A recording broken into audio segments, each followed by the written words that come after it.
When we had our most recent bad drought that summer of 2012, the biggest thing, it was hard. It was hard in so many ways. It was hard because, of course, we didn't have the moisture, which meant that we didn't have the grass.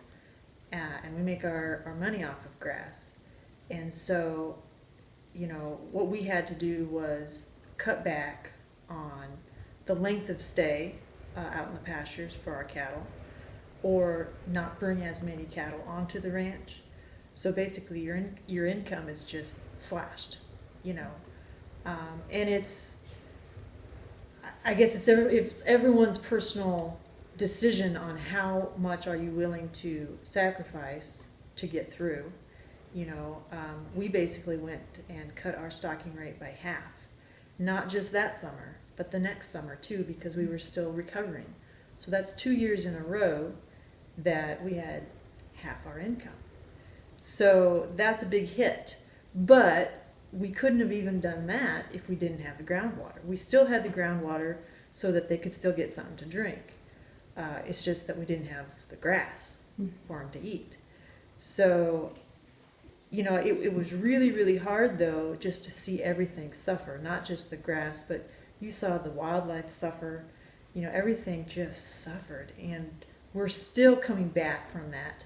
We do a annual census on our prairie chickens and sharp-tailed grouse here on the ranch, and after that summer was a drastic reduction in numbers. The chicks rely on that dew.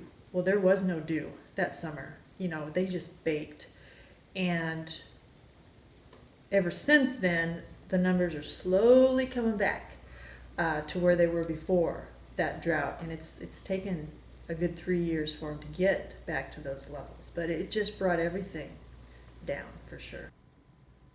There's a real fear that larger populated areas are going to come get our water. And since we don't have very many people here, we're not going to be able to fight that very well. I mean, that's happened with a lot of other projects, that don't even have to deal with waters. You don't have very many people, you don't have very much money, you're going to lose the fight, Yeah. And so, and I don't know the solution to that, because obviously everybody needs water. But when it starts to run out, that's a real fear that we have, is they're going to come, whoever that is going to come get our water. And I don't know, that's a fear that we have.